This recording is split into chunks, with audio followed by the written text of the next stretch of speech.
PGA Sports and the PGA Tour are delighted to bring you the season-long race for the FedEx Cup.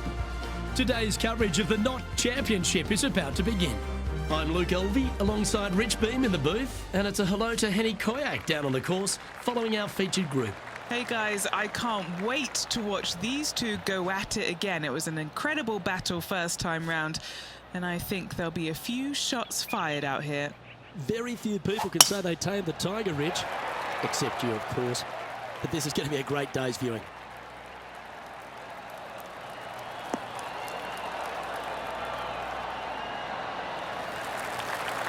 Yeah, give yourself a pat on the back. From around 180 yards out.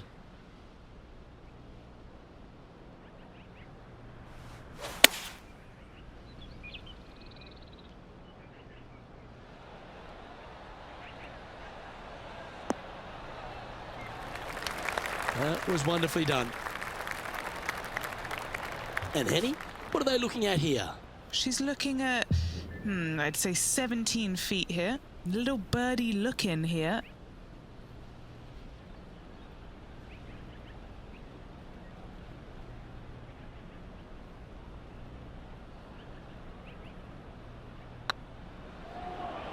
This is tracking right into the front of this cup.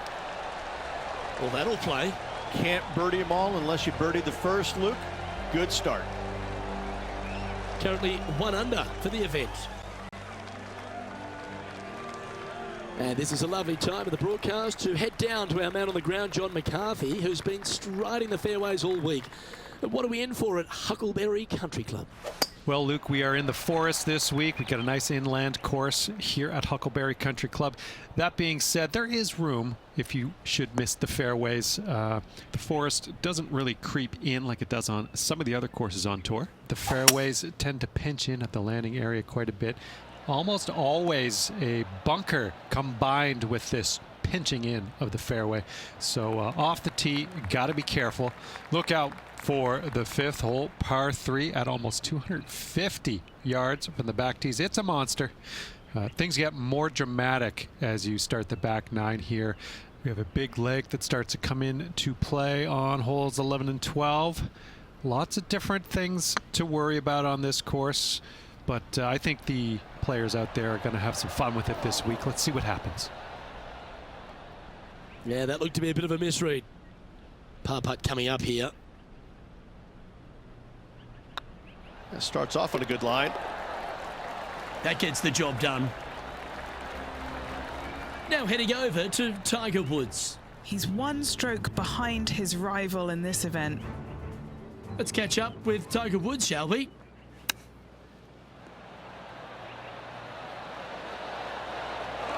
And after that effort, let's take a look at how it stands.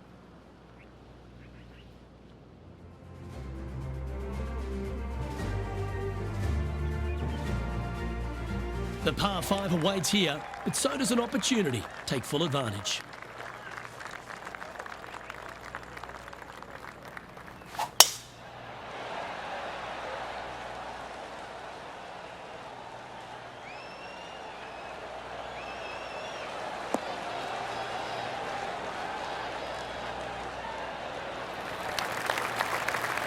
Great shot.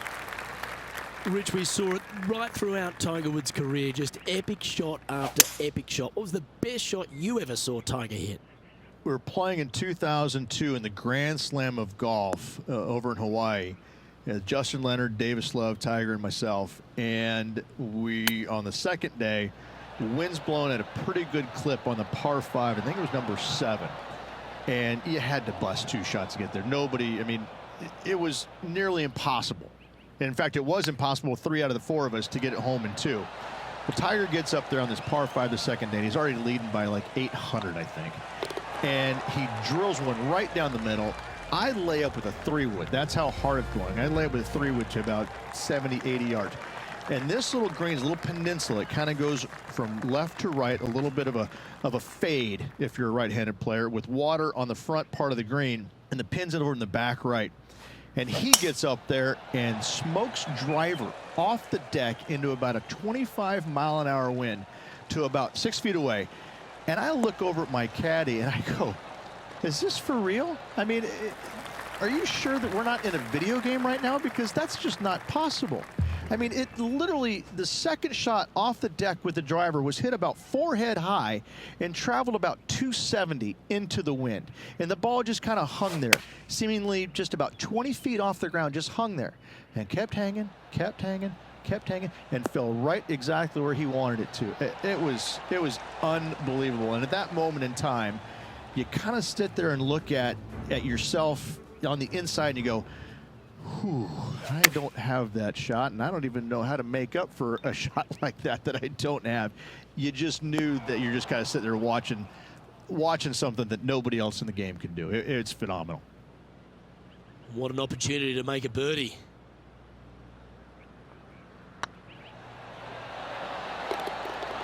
Wonderful shot. And with that, she'll move to a couple under par. She's currently tied for first. Moving up the leaderboard. I like it. It's time to step onto the tee here at the 5th. In good form, birdie at the last, looking to add on to that. Going with a 3-wood here.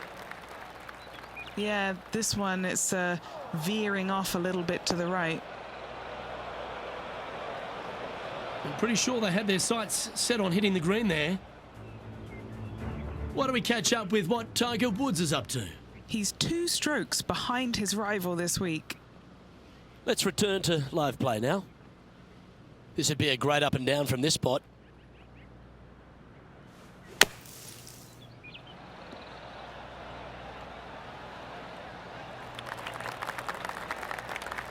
What are we looking at for this putt, Henny? She's got to be careful this doesn't run away from her here. It's downhill.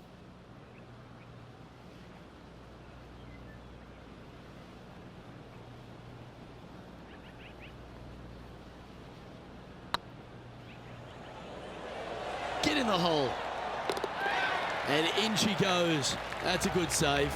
Nicely done. Well fought hole right there. Bunkered off the tee, but makes that nice par save. Currently 2 under for the event.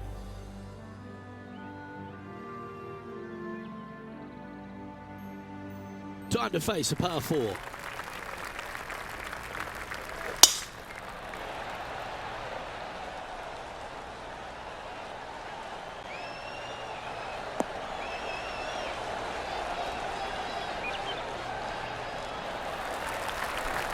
That's nicely done.